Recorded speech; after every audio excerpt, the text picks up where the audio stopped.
Así que, bien, sin más que decir, ¿estamos listos para iniciar con este estudio? ¿Sí? Vamos a iniciar, pero antes de iniciar, vamos a hacer lo que todo cristiano tiene que hacer antes de abrir la palabra de Dios. Y es hablar con Dios para pedir su dirección. Así que oremos. Querido Padre, querido Dios, gracias te damos, Señor, por permitirnos llegar hasta el sexto tema de esta linda semana, Señor. Gracias, Padre Santo, por cómo nos has hablado en estos 6 temas, Señor.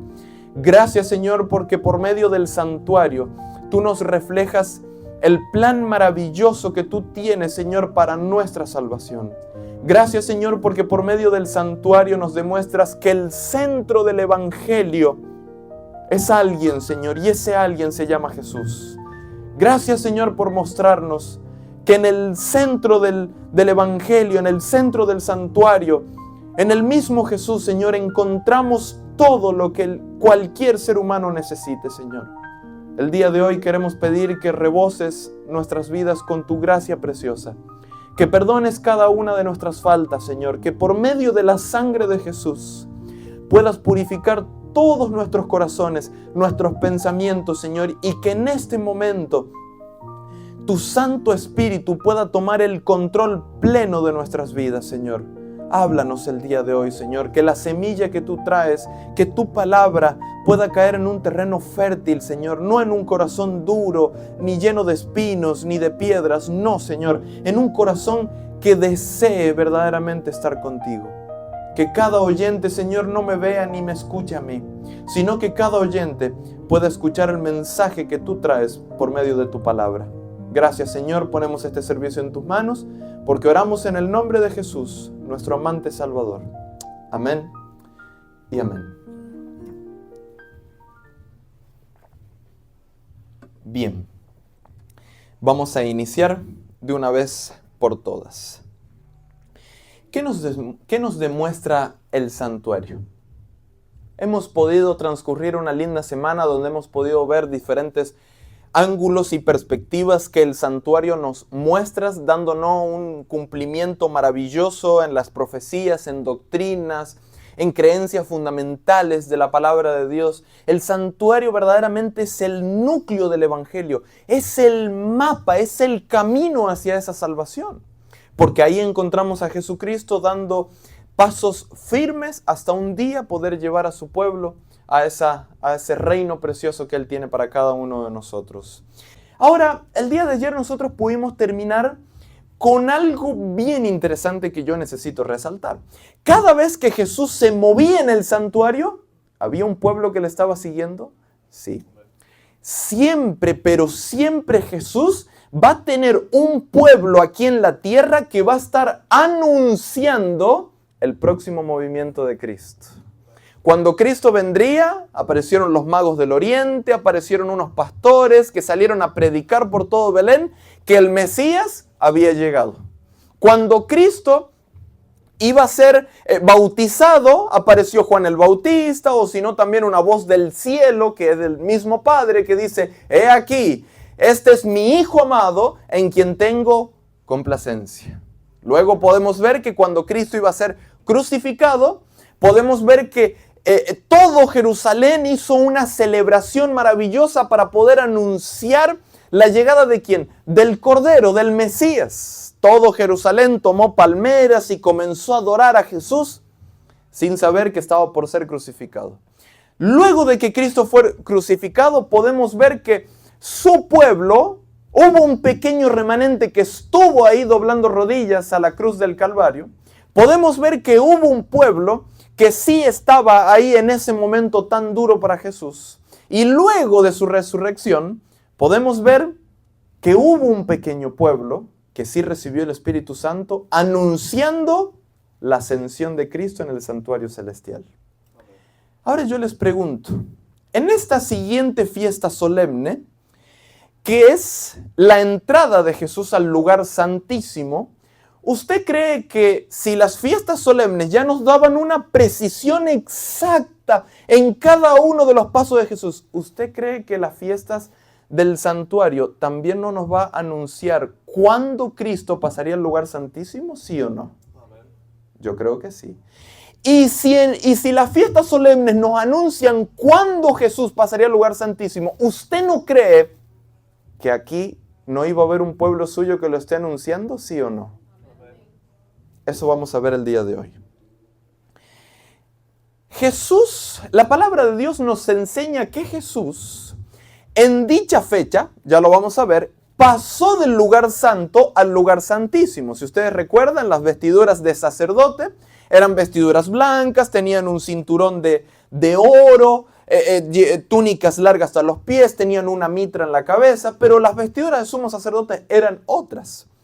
Y la palabra de Dios nos enseña muy claramente que en dicha fecha Cristo dejó de interceder en el lugar santo para pasar al lugar santísimo. Miren lo que dice Hebreos capítulo 4, versículo 14 en adelante. ¿Están conmigo? Leámoslo juntos porque es una cita maravillosa. Dice, por tanto, teniendo un gran sumo sacerdote que traspasó, ¿qué cosa? Los cielos. Jesús, ¿quién? El Hijo de Dios. Retengamos nuestra profesión. Porque no tenemos un sumo sacerdote que no pueda compadecerse ante nuestras debilidades, sino uno que fue tentado en algunas cosas. ¿Cómo dice? Uno que fue tentado en todo y según nuestra semejanza, pero sin pecado. Acerquémonos pues, esta es la invitación de Jesús, acerquémonos pues confiadamente al trono de la gracia para alcanzar misericordia y hallar gracia para el oportuno socorro. ¿Qué es lo que dice el texto bíblico? Que no tenemos un sumo sacerdote que no pueda compadecerse de nuestras debilidades, sino que tenemos un sumo sacerdote que Él nos entiende, que Él entiende nuestras aflicciones, nuestras luchas, nuestras batallas. Él entiende, ¿por qué? Porque Él también fue hombre, pero Él nunca se contaminó con el pecado. Entonces ya aquí el texto bíblico nos da una señal de que Cristo fue sumo sacerdote o es sumo sacerdote. Hebreos 9:11 en adelante dice, pero estando ya presente Cristo, sumo sacerdote de ¿qué cosa? De los bienes venideros, por el más amplio y más perfecto ¿qué? Tabernáculo, no hecho de manos, es decir, no de esta creación y no por sangre de machos cabríos ni de becerros, sino por su propia sangre, entró una vez para siempre en el lugar santísimo, habiendo obtenido eterna redención. Bien, la palabra de Dios ya nos confirma que Jesús también es nuestro sumo sacerdote y que entró en el lugar santísimo a hacer ¿qué cosa? Entró con su propia sangre para interceder por ti y también por mí. Entonces yo creo que si Jesús pasó al lugar santísimo con su sangre, esa sangre que tiene poder, esa sangre que trae salvación, que transforma, yo creo que tenemos que escuchar el mensaje. Si está intercediendo por nosotros, ¿verdad? Ahora, la pregunta es, ¿habrá una fiesta que sí nos anuncie eso? Hebreos 9, versículo 24 y 26 dice, una vez más confirmando este hecho, porque no entró Cristo en donde en el santuario hecho de mano, figura del verdadero, sino en donde en el cielo mismo para presentarse ahora por nosotros ante Dios. Y no para ofrecerse muchas veces. Yo les pregunto, ¿Cristo va a entrar muchas veces en el lugar santísimo? No. Y no para ofrecerse muchas veces, como entra el sumo sacerdote en el lugar santísimo cada año con sangre ajena. De otra manera, le hubiera sido necesario padecer muchas veces, o sea, morir muchas veces, venir muchas veces a este mundo. Y nunca seríamos salvos desde el principio del mundo. Pero ahora en la consumación de los siglos, se presentó ¿cuántas veces? Una vez para siempre por el sacrificio de sí mismo, para quitar de en medio el pecado. Una sola vez Cristo va a entrar en el lugar santísimo. Una sola vez. Y cuando Cristo salga del lugar santísimo, su obra de mediación se acabó para siempre. Esa es la realidad. Ahora, para poder entender cuándo fue que Cristo pasó del lugar santo, intercediendo por esta humanidad, al lugar santísimo a interceder por aquellos que tengan su nombre escrito en la vida del Cordero, necesitamos entender la fiesta del día de expiación. Y para eso quiero que lean conmigo Levítico 23. Es necesario que entienda usted esto, así que lo animo a que preste mucha atención. Levítico 23 nos dice, versículo 23 en adelante. Y habló Jehová a Moisés, habló Dios a Moisés diciendo, habla a los hijos de Israel y diles, en el mes séptimo, ¿qué mes? Séptimo, al primero del mes tendréis día de reposo, una conmemoración al son de trompetas y una santa convocación. Ningún trabajo de siervo haréis y ofreceréis ofrenda encendida a Jehová. Esto que estamos viendo aquí era la siguiente celebración. ¿Cuál era? El día de las trompetas. Presten mucha atención. Fiesta de la Pascua, fiesta de los panes sin levaduras. Luego, ¿qué seguía? Fiesta de las primicias. Luego, ¿qué más? Fiesta de las semanas. No están en pantalla por si lo miran, ¿verdad? Fiesta de las semanas. Luego, ¿qué más? Fiesta de las trompetas. Y luego el día de expiación. Pero para entender la fiesta de las trompetas, primero tenemos que entender el día de expiación. ¿Por qué? Porque las trompetas anunciaban que 10 días después vendría el día de expiación. Noten lo que dice el versículo 26 en adelante. Dice, también habló Moisés diciendo, a los 10 días de este mes, séptimo será el día de expiación. Día de expiación, esa es la otra fiesta solemne. Y tendréis santa convocación otra vez, y afligiréis vuestras almas y ofreceréis ofrenda encendida a Jehová. Ningún trabajo haréis en ese día, porque es día de expiación. ¿Para qué es ese día, hermano Eric? Para reconciliaros delante de Jehová vuestro Dios. Porque toda persona que no se afligiera en sí mismo, ese mismo día será cortada de su pueblo. Presten mucha atención. Está la fiesta de las semanas, que también era el Pentecostés. Luego viene un periodo de sequía y la siguiente fiesta es la fiesta de las trompetas. El primero del séptimo mes. ¿El séptimo mes qué mes era? El mes de Tishri. ¿Qué mes era? Ah, qué interesante. Tiene buena pronunciación encima. Bien, primero de Tishri. Luego, 10 días después, vendría el 10 de Tishri. Es decir, el primero de Tishri era la fiesta de las trompetas que anunciarían el día de expiación, que el día de expiación, ¿cuándo sería? El 10 de Tishri. ¿Sí me está siguiendo, verdad? Entonces vamos a entender lo que sucedería el 10 de Tishri, que era el día de expiación o también conocido como el día de Yom Kippur. Vamos a entender ese aspecto el día de hoy. Y para eso necesitamos entender lo que sucedía en ese día de expiación. Y ahí yo le mostré una breve ilustración para que usted se lo vaya como imaginando un poco. Cuando llegaba el día de expiación, nosotros podemos ver que los sacerdotes traían 2 machos cabríos. Ahora lo vamos a ir viendo con la Biblia. Traía 2 machos cabríos delante del sumo sacerdote, ¿verdad? ¿Y qué sucedía ahí? Bueno, podemos ver que uno era entregado para Jehová, es decir, uno era entregado para Dios y el otro era ofrecido para Azazel. Yo les pregunto, ¿quién era Azazel o a quién representaba?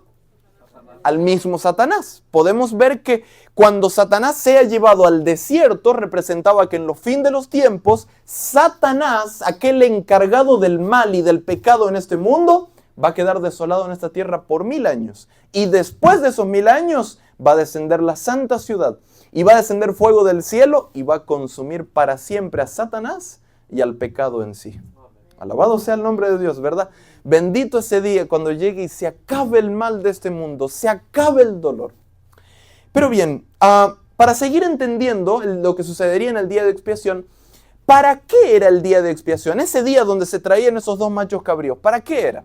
¿Qué es lo que leímos recién? ¿Que era un día para qué? Para afligir nuestras almas.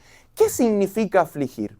El pueblo de Dios en aquel tiempo tenía que afligir sus almas, tenía que ayunar, tenía que afligir sus vidas, tenía que postrarse ante Dios, suplicar perdón, suplicar socorro, tenía que buscar el perdón de Dios. ¿Por qué? Porque ese día se iba a interceder por el pueblo y se iban a quitar los pecados del santuario. Recordemos que el santuario funcionaba como un almacén de pecados, es decir, la sangre de ese cordero limpio llevaba el pecado adentro de ¿qué? ¿Del santuario? Sí, llevaba el pecado dentro del santuario. Entonces, como se almacenaban ahí en un lugar santo, llegaba un día del año que se tenían que quitar esos pecados. Y ese día era el día de expiación. Y para que el pueblo no pereciese, aquí en este texto lo podíamos ver, ofreceréis ofrenda encendida a Jehová, ningún trabajo haréis en ese día, porque es día de expiación para reconciliaros delante de Jehová vuestro Dios. Es decir, era un día que tenía como propósito reconciliar a Dios. Como se habían almacenado todos los pecados ahí, tenían que ser exterminados los pecados. ¿Y sobre quién caía la consecuencia? Sobre Azazel o sobre Satanás. ¿Verdad? Entonces, bien, vamos a confirmar este hecho. Levítico 16, que habla exclusivamente del día de expiación, nos dice: después degollará el macho cabrío en expiación por el pecado del pueblo, y llevará la sangre detrás del velo adentro. Yo les pregunto, ¿dónde estaba? ¿Qué parte era detrás del velo? El lugar santísimo. Y hará de la sangre como la hizo con la sangre del becerro, y la esparcirá sobre el propiciatorio delante del propiciatorio. Así purificará el santuario, a causa de las impurezas de los hijos de Israel, de sus rebeliones y de todos sus pecados. De la misma manera hará también el tabernáculo de reunión, el cual reside entre ellos en medio de sus impurezas. Es decir, ¿qué es lo que nos está diciendo el texto bíblico ahí, Eric? Porque me estás hablando como en chino. No se preocupe, yo se lo explico. Se traía el sacerdote, el sacerdote traía el macho cabrío, que era para Jehová, para Dios, se sacrificaba para interceder por los pecados del pueblo de Israel, y la sangre se llevaba, el sumo sacerdote entraba al lugar santísimo, agarraba los cuernos donde se untaba la sangre y se asperjaba en el propiciatorio. Recordemos que el arca del pacto representa el trono de Dios. Y se asperjaba ahí justo en el propiciatorio entre los dos querubines, que ahí es donde estaba la gloria de Dios. Y luego se esparcía por todo el altar de sacrificio, por todo el santuario, para purificar todo, ¿verdad?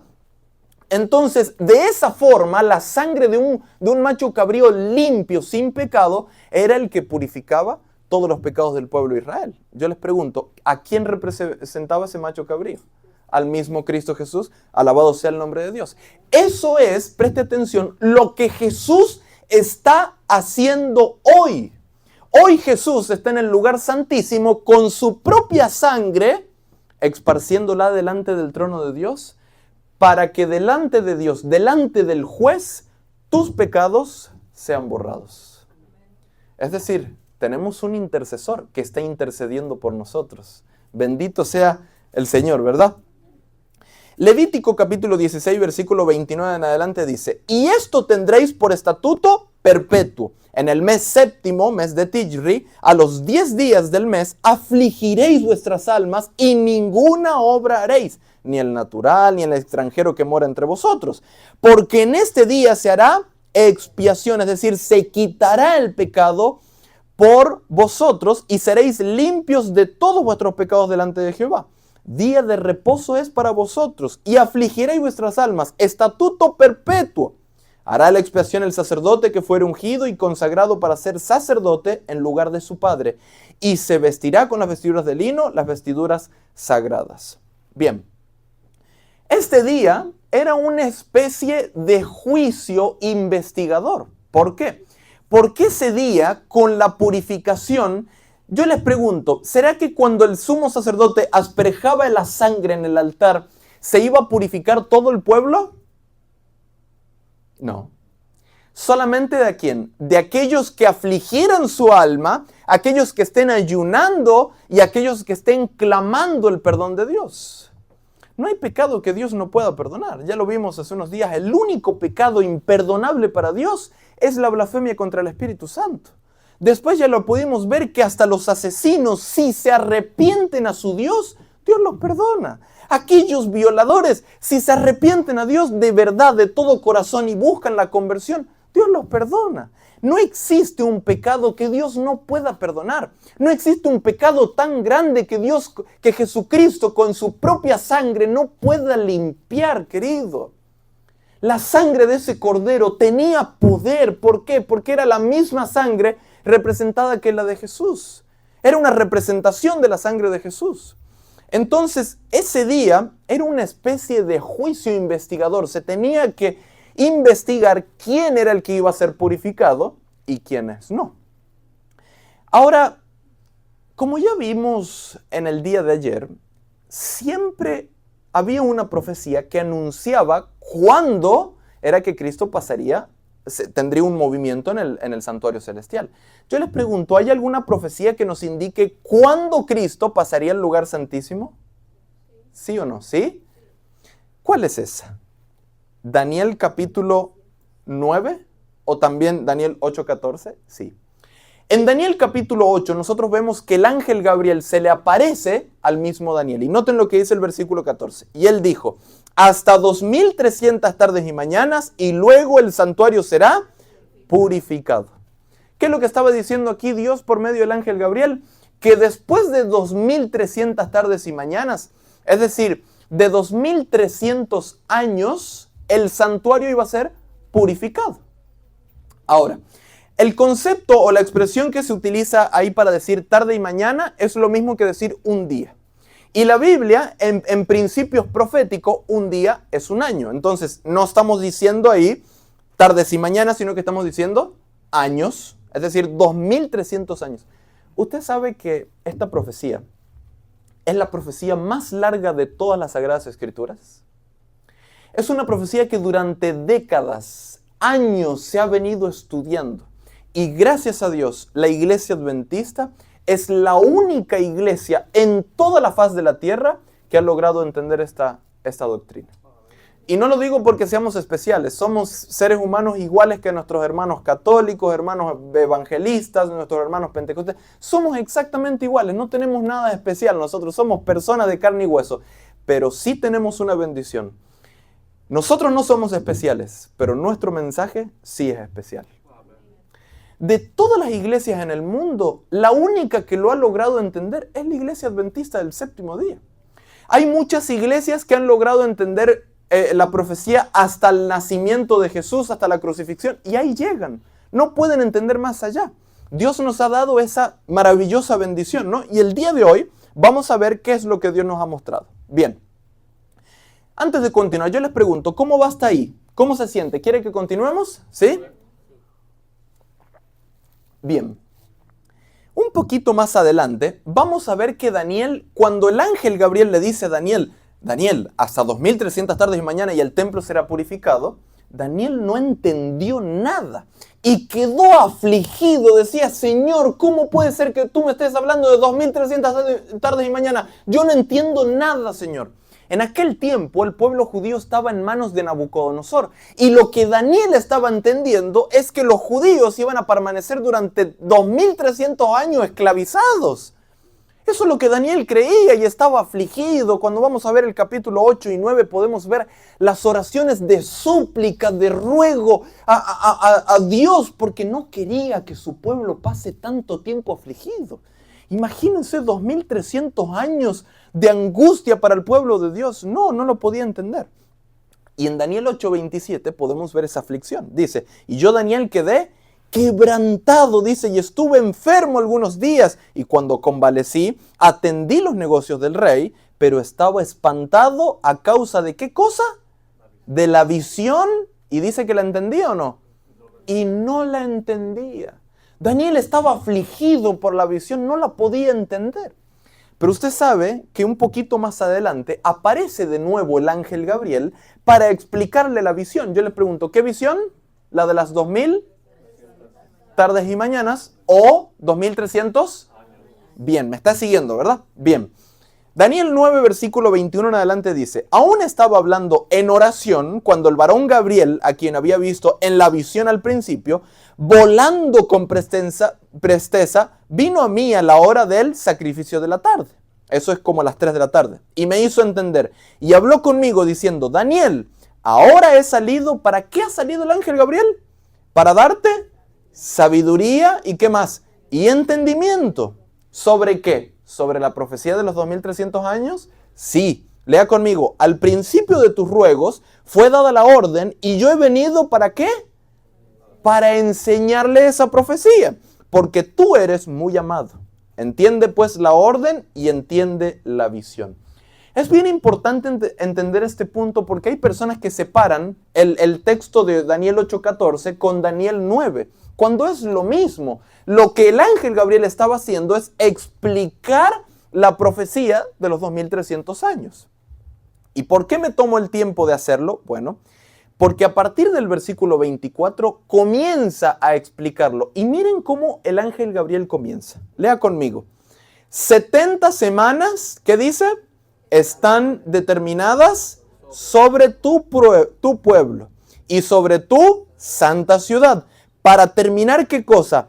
La prevaricación y poner fin al pecado y expiar la iniquidad, para traer la justicia perdurable y sellar la visión y la profecía y ungir al santo de los santos. Lo que Gabriel está haciendo acá es explicarle a Daniel la profecía de los 2300 años. ¿Y cómo comienza explicando esa profecía? ¿Cuál es el primer periodo de tiempo que da? 70 semanas. Ahora podemos entenderlo mejor, ¿verdad? Es decir, los primeros años que la profecía nos revela son las 70 semanas. Ahora, ¿cuántos días tiene una semana? 7 días.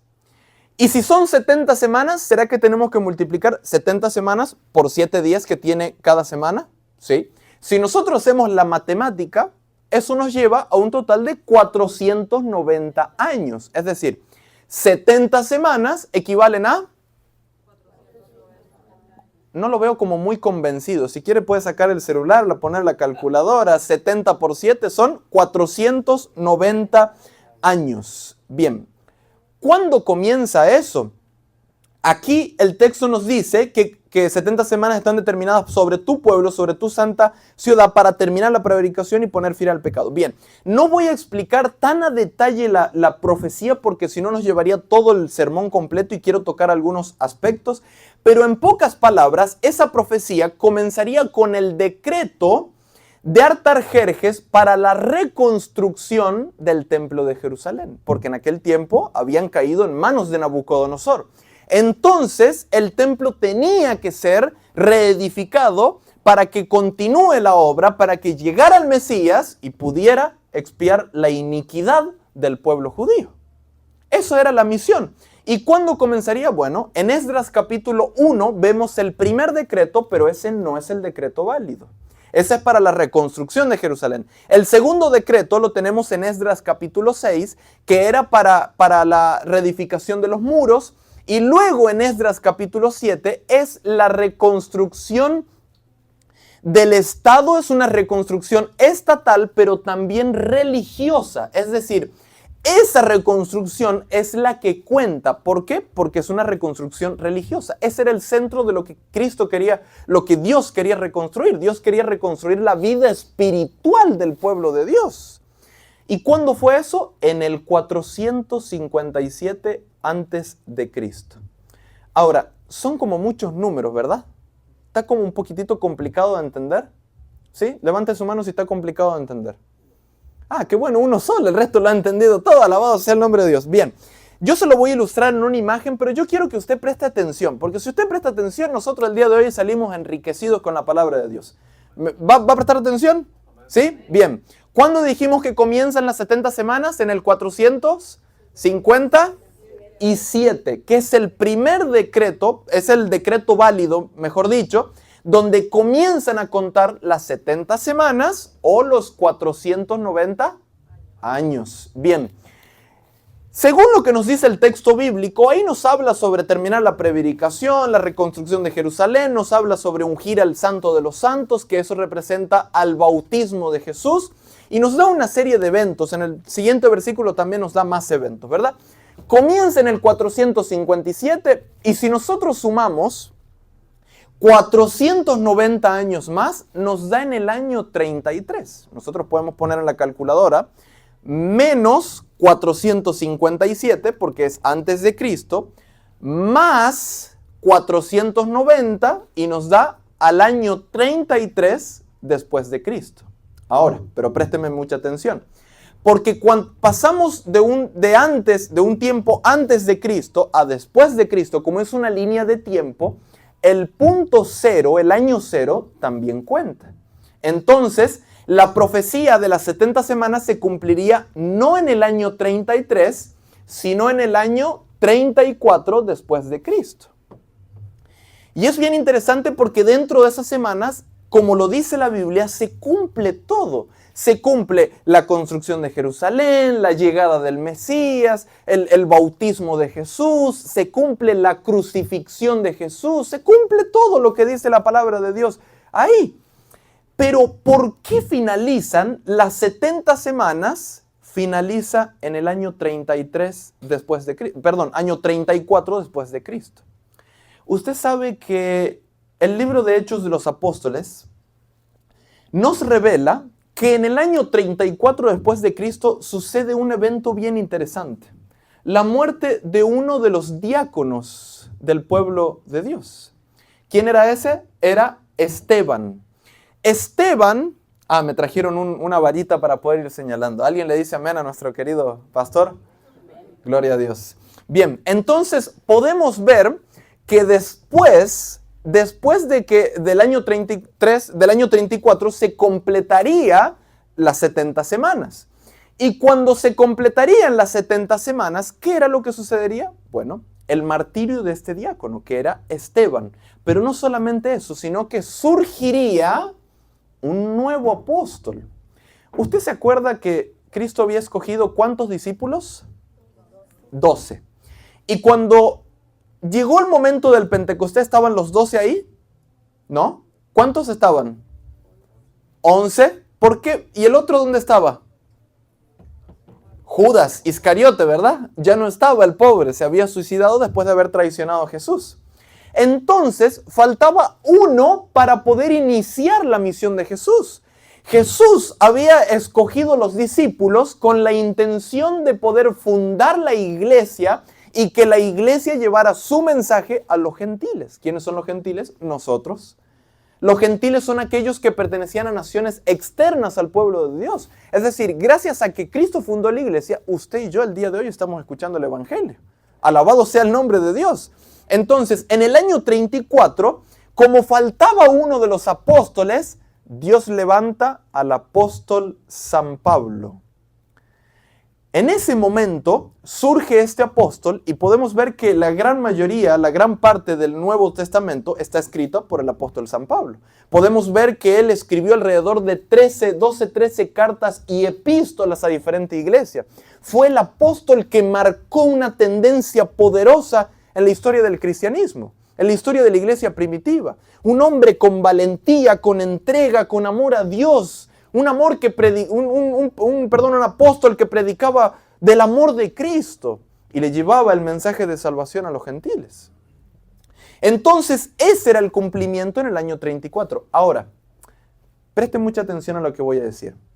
Pero la profecía, ¿cuál era la que estamos buscando? ¿Cuál era la que Daniel no podía entender?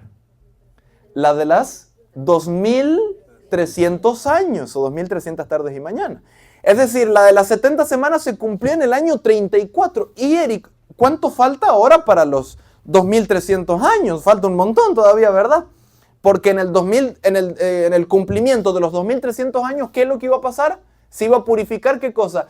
El santuario. Y eso es lo que nosotros queremos saber. ¿Cuándo es que Cristo pasaría al lugar santísimo para empezar el proceso de purificación? Ahora, yo quiero que usted haga la matemática, si quiere. Alguien me puede ayudar con el celular, si quiere. Puede poner 2300, que eso sería el total de la profecía, menos los 400 años que ya lo sabemos. Ya sabemos que es en el año 34 después de Cristo. Si nosotros hacemos esa cuenta, ¿qué número nos da? ¿1800? No, 1810. Desde 2300 años menos 490. 1810. Es decir, en el año 34 se cumplió. A ver, voy a usar la varita que me dieron porque si no, que no esté en vano, ¿verdad? Está un poquito grande la vara, ¿verdad? En el año 34 se cumplió las 70 semanas, ¿verdad? Y ahora necesitamos saber lo que nos falta para el cumplimiento de las 2300 tardes y mañanas. Si nosotros restamos 2300 menos esto que ya lo sabemos, nos daría el resultado de esto. Y si nosotros sumamos ahora al año 34, 1810 años, que es la cuenta que nos dio, ¿a qué año nos lleva? 1844. Es decir, Cristo pasaría al lugar santísimo en el cielo a interceder por nosotros, a borrar nuestros pecados para quitarlo de una vez por todas en 1844. ¿Qué día puntualmente? Bueno, recién pudimos ver que la palabra de Dios nos decía que el día de expiación comenzaba el 10 de Tishri. ¿Se acuerdan de eso? El 10 de Tishri, si lo traducimos al calendario gregoriano, que es en el que estamos hoy presente, eso equivale literalmente al 22 de octubre. No lo voy a explicar el día de hoy porque es algo bastante complejo, pero sí quiero ahora explicarle el asunto de qué se trataba ese día. Ese día era una especie de juicio, es decir, ¿qué sucedió a partir del 22 de octubre de 1844? Comenzó el día de expiación en el cielo o el juicio investigador. Es decir, en el cielo está el juez en el trono, juzgándonos a nosotros los mortales, los pecadores, pero enfrente de nosotros tenemos a Jesús como sumo sacerdote intercediendo por nosotros para que los pecados sean borrados. ¿Sí me está siguiendo hasta ahí, verdad? Bien, ¿quieren que lo dejemos ahí o continuamos un poquito más? Bien, quiero invitarte a ti que me estás viendo por las redes sociales que prestes suma atención, porque quizás tú perteneces a otra iglesia y tú crees que has creído toda la vida que el juicio es al final del fin del mundo, que el juicio es después de la venida de Jesús. El día de hoy vamos a comprobar que el juicio ya empezó según los que nos dice la palabra de Dios. Ahora, les voy a dar 5 puntos bien interesantes para que usted pueda compartir esto conmigo, pueda entenderlo. Daniel 7, un poquito antes, Dios le estaba dando el orden cronológico de los imperios y en el fin de los imperios de este mundo que reinarían en este mundo, podemos ver que hace una declaración interesante. Dice Daniel 7, versículo 9 y 10. Estuve mirando hasta que fueron puestos tronos y se sentó un anciano de días. ¿Quién es ese? Es Dios, cuyo vestido era blanco como la nieve y el pelo en su cabeza como lana limpia, su trono como llamas de fuego y las ruedas del mismo fuego ardiente. Es decir, tenía la gloria de Dios el trono ese. Y dice, un río de fuego procedía y salía delante de él, millares de millares le servían y millones de millones asistían delante de él. Y el juez se sentó y los libros fueron abiertos. Eric, ¿cómo puede ser que en el cielo se esté llevando a cabo un juicio si nosotros no estamos en el cielo? Ahí dice el texto que el anciano de días se sienta en el trono y abre libros. ¿Qué libros son esos? Bueno, ahora lo vamos a seguir viendo. ¿Cómo sabemos que sí comenzó el juicio en 1844? Porque un poquito después de que el anciano de días se sentó, mire lo que dice el texto. Miraba yo en la visión de la noche, y he aquí con las nubes del cielo venía uno como hijo de hombre, que venía hasta el anciano de días, y le hicieron acercarse delante de él. Y le fue dado dominio, gloria y reino, para que todos los pueblos, naciones y lengua le sirvieran. Su dominio es dominio eterno, que nunca pasará, y su reino uno, que nunca será destruido. Es decir, después de que comenzó el juicio en el cielo, un poco más adelante, y Daniel ve al Hijo del Hombre recibiendo, ¿qué cosa? Su gloria, su reino eterno, o en otras palabras, el Padre le coloca la corona a Jesús para que pueda ejercer su reino eterno. El reino que Él se merece, porque Él es Cordero, es Salvador, pero al mismo tiempo Él es Rey. Y cuando Él venga por segunda vez, Él viene a buscar a su pueblo para ejercer ese reino eterno junto con nosotros. Alabado sea el nombre de Dios. Entonces, el primer punto que les doy para demostrarles que ya comenzó el juicio es la demostración de Daniel. Número 2, que la Biblia nos habla en múltiples ocasiones nos dice que el galardón viene después. Miren lo que dice Jesús en Mateo 16:27. Porque el Hijo del Hombre vendrá en la gloria de su Padre con sus ángeles y entonces pagará a cada uno conforme a sus obras. Presten mucha atención lo que dice. Viene el Hijo del Hombre a este mundo de nuevo. ¿A qué viene? A pagarle a cada uno según sus obras. ¿Usted no cree que si el juicio fuese al final de los tiempos, sería medio como absurdo de que Cristo venga a buscar a la humanidad entera, los juzgue y luego mande uno para cada lado? ¿Verdad? ¿Qué es lo que dice el texto? Que viene a darle ya la recompensa. Es decir, si ya Cristo viene con la recompensa, es porque Cristo ya sabe cuál es la recompensa de cada uno. Es decir, a mis hermanos de Patterson, ellos van para la eternidad y los otros hermanos tristemente se perdieron porque ellos querían perderse. Entonces, lo que el texto nos enseña que primero viene Cristo y luego viene la recompensa. Pero para que venga la recompensa ya tuvo que haber un día de expiación o un día de juicio. Vamos a ver otro texto.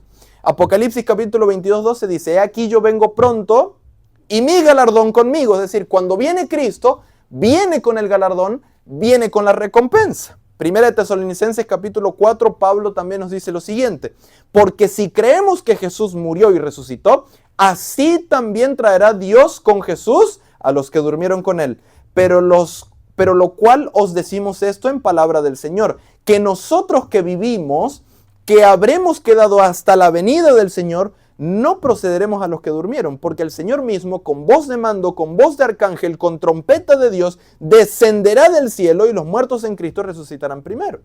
Luego nosotros, los que vivimos, los que hayamos quedado, seremos arrebatados juntamente con ellos en las nubes para recibir al Señor en el aire y así estaremos siempre con el Señor". ¿Qué es lo que dice ahí? Que los muertos en Cristo van a ir con Él, es decir, ¿van a ir todos al reino de los cielos? No, solo los que murieron en Él. Los que murieron aceptando a Jesús como su Salvador. Usted sabe, yo quiero hacer un paréntesis. Usted sabe que la gente que no conoce a Jesús a nosotros no tiene nada de diferente a nosotros. Nosotros que estamos aquí, incluso los que predicamos, somos igual de pecadores que los de allá afuera. Exactamente igual. Ninguno es más que nadie. Ninguno aquí es superior que aquel hermano que predica es un santo. No, para nada. Todos somos pecadores y todos necesitamos de la gracia de Jesús. Todos necesitamos de Dios. Pero ¿sabes cuál es la diferencia que los que están afuera con nosotros? Que nosotros hemos aceptado a Jesús como nuestro Salvador. Así que la invitación para aquellos que aún no conocen a Jesús, acepta a Jesús, mi querido hermano. Esa es la mayor invitación que uno puede hacer. Ahora, entonces, en estos textos, ¿qué es lo que vemos? Primero viene la prueba, luego el cierre de la gracia y luego el galardón, su segunda venida con la recompensa eterna, ¿verdad? Voy a darles otro ejemplo. ¿Usted sí puede detectar esa imagen? ¿Qué es lo que ve usted ahí? Ve como 10 mujeres, ¿verdad? Unas están con una lámpara y las otras 5 no, ¿verdad? Usted sabe que Jesús en Mateo 25 dio la parábola de las 10 vírgenes. Resulta que se trata de que habían 10 mujeres, 5 eran insensatas y las otras 5 eran prudentes. Es decir, las primeras 5 no se llenaron con aceite. Resulta que el esposo iba a llegar a buscarlas un día y ellas tenían que estar velando en la noche con una lámpara llena con aceite para que emane luz. Y resulta que las 5 mujeres no compraron aceite. Y resulta que las otras 5 sí, esperaron al esposo, esperaron, en este caso representa a quién, a Jesús, con aceite, con el Espíritu Santo. Y resulta que cuando llegaba el esposo, las mujeres insensatas le empezaron a pedir aceite. ¡Hey, dame un poco de aceite, véndeme tú! Y las otras que le dijeron, no, yo no te voy a vender nada porque si no nos vamos a quedar sin nosotros. Mejor ve y cómprale a aquellos que venden. Y cuando ellas fueron a comprar, ya era demasiado tarde. Ya era demasiado tarde. Llegó el esposo y ¿a quién se llevó? A las que lo habían esperado. ¿Qué nos demuestra esta palabra? Miren lo que dice Mateo 25:10. Pero mientras ellas iban a comprar, vino el esposo y las que estaban preparadas entraron con él a las bodas y se cerró la puerta. Presten mucha atención. Primero viene el periodo de prueba o el periodo del juicio, donde se separa quiénes son las mujeres que iban a ser salvas y las que se pierden. Y luego vemos que viene el cordero, viene el esposo a buscar a su esposa con la recompensa. Es decir, y después, cuando ya vino el esposo, ¿las mujeres podían ir? No, ya se había cerrado la gracia. Ya se había acabado el tiempo de salvación. Y Jesucristo, por medio de esta parábola, nos estaba enseñando eso. Otro ejemplo que les puedo dar, esta me la voy a saltar por cuestiones de tiempo, es una expresión que dijo Pablo. En 2 de Timoteo capítulo 4, versículo 8 dice, por lo demás, me está guardada la corona de... Me quedo solo. ¿Cómo dice? La corona de justicia, la cual me dará el Señor, juez justo, ¿cuándo? Aquel día. Se refiere a la venida de Dios, a la venida de Cristo. Y no solo a mí, sino también a todos los que aman su venida. Es decir, ¿cuándo dice Pablo que le va a dar la corona? ¿En ese momento iba a ir al cielo y le iba a dar a Cristo la corona? No. ¿Cuándo se la va a dar? Después de que venga Cristo. En aquel día le va a dar la corona. Es decir, Pablo ya había pasado sus pruebas y cuando Cristo viniese y lo resucitase y que Cristo lo pueda llevar al reino de los cielos, ahí es cuando le va a dar la corona. Es decir, para darle esa corona o darle condenación, primero tenía que haber un juicio. Es decir, el juicio siempre viene primero. Ahora, el juicio se divide en diferentes etapas. Primero es el juicio investigador o investigativo, luego el comprobatorio o luego el ejecutivo, que en el ejecutivo es donde se ejecuta el pecado por completo. Pero ahora, voy a darles 2 ejemplos más ya para irnos acercando al final. ¿Se acuerdan la historia de Noé? ¿Cómo fue la historia de Noé? Noé, resulta que en aquellos tiempos el pecado había llegado a lo máximo y resulta que Dios dijo, voy a destruir la tierra porque la maldad del hombre es demasiada. La voy a destruir. Y Dios dio un periodo de 120 años. Llamó a Noé, él predicó, martilló, construyó un arca y Noé invitaba a todos, arrepiéntanse, ríndanse a Dios. Dios los ama, pero ustedes son unos pecadores. Ríndanse a Dios. Noé les decía, hay salvación para ustedes. Solamente tienen que entregarse a Dios, tienen que rendirse a Jesús. Ese era el momento de prueba. Era el momento donde la salvación estaba dispuesta para ellos. ¿Y qué pasó? Llegó un día donde dice en la Biblia que le dijo Noé que había llegado el día, todos los animales entraron en el arca y dice Dios que con su propia mano Él cerró la puerta del arca. ¿En ese momento los pecadores podían entrar al arca? No. Ya se había cerrado la oportunidad. Es decir, ¿ya estaba la recompensa para cada uno de ellos? Sí. Los que rechazaron a Jesús se quedaron afuera y los que aceptaron a Jesús adentro del arca. Otro ejemplo es cuando cayó la 10ª plaga sobre Egipto.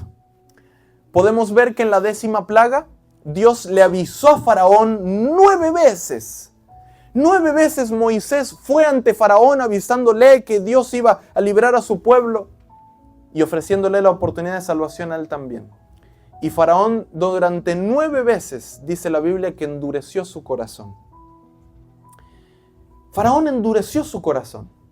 Y luego de eso, se acabó la oportunidad de salvación y la 10ª plaga llegó. Yo les pregunto, ¿cayó sobre todos esa plaga?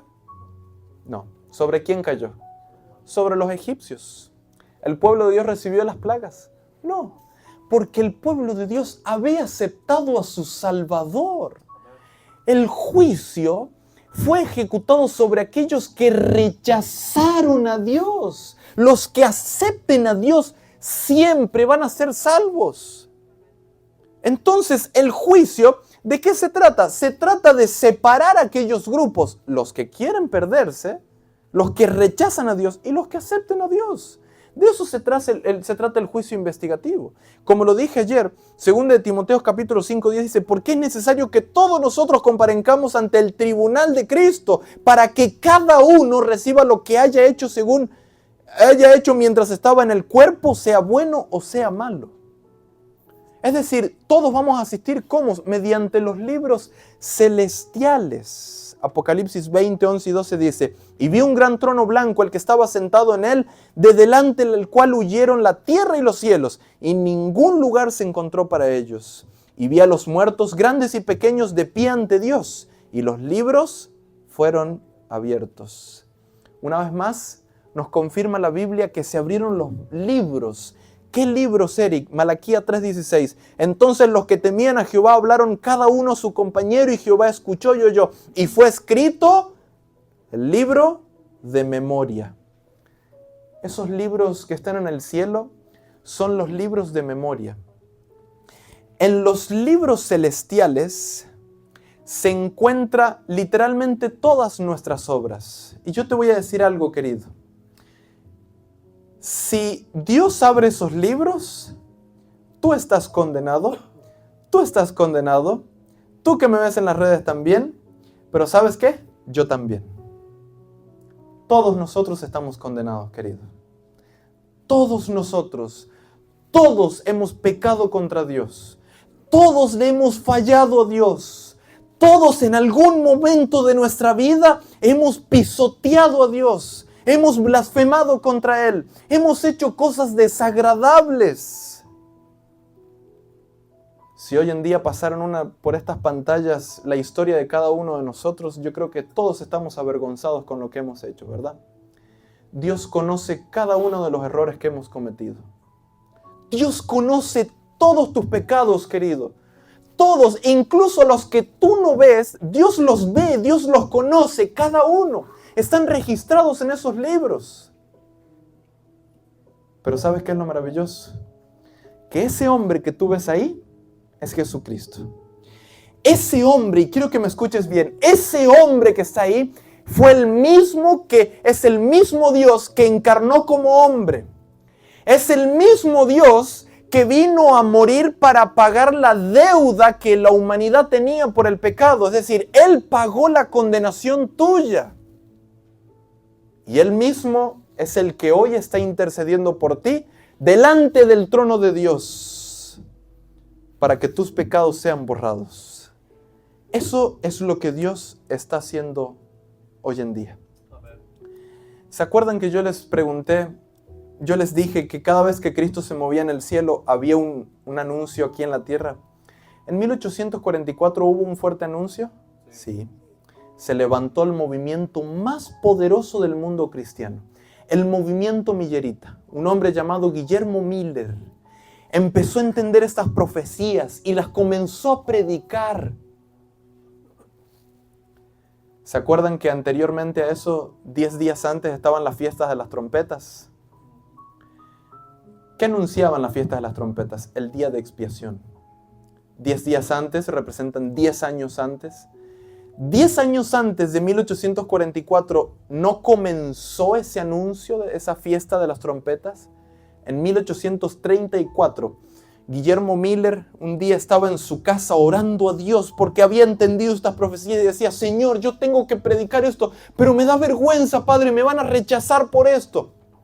Y Dios le dijo en una voz audible muy claramente que vaya y predique este mensaje, que Él estaba con él. En ese momento Guillermo Miller tuvo acceso a una iglesia bautista y comenzó a predicar este mensaje.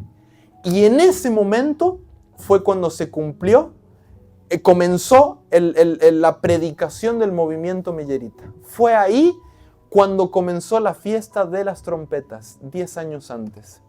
¿Qué nos demuestra el santuario, mi querido amigo y hermano?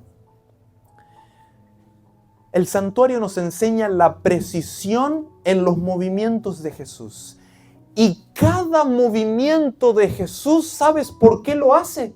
Porque Él es Dios. Él no tenía la necesidad de venir a este mundo, de morir, de resucitar, de hacer todo lo que hace. No, Él es Dios. Él podría estar con los otros habitantes de los otros mundos. ¿Qué vino a hacer a este mundo? ¿Por qué está intercediendo por nosotros? ¿Sabes por qué, mi querido? Porque Él te ama con todo su corazón. Él te ama, querido. Lo que Cristo quiere hacer es salvarte, no salvarte solo de tus problemas aquí, porque yo sé que tienes problemas, yo sé que tienes angustias, yo sé que vives dolor, llanto, agonía, tristeza, yo sé que estás sufriendo. Yo sé que estás pasando momentos duros. Yo sé que esta vida a veces es difícil, es dura. Yo lo sé, querido. Y Cristo también lo sabe. Cristo también lo sabe muy bien. Pero el santuario nos revela que todos los movimientos de Jesús es por amor a ti. Es porque Él quiere salvarte. Él no está llevando un juicio para condenarte. Él no es un juez arbitrario así que manda rayos a la tierra. No, querido. El juicio investigativo se trata de que tú tienes un abogado que está intercediendo por ti. Imagínate lo siguiente. Tú vas por la calle, cometes un accidente y matas a una persona en un accidente de tráfico. ¿Tú a dónde tienes que ir? Ante el tribunal, ¿verdad? ¿Y qué pasa si no hay nadie intercediendo por ti, si no hay abogado? ¿Cómo va a salir ese tribunal? Estás perdido. Estamos perdidos. Es decir, ¿hay que tener miedo ante este juicio? Si no tienes un abogado, sí tienes que tener miedo. Sí lo tienes que tener. Porque es Dios quien está juzgando. Pero ¿sabes cuáles son las buenas noticias del día de hoy? Que tú sí tienes un abogado.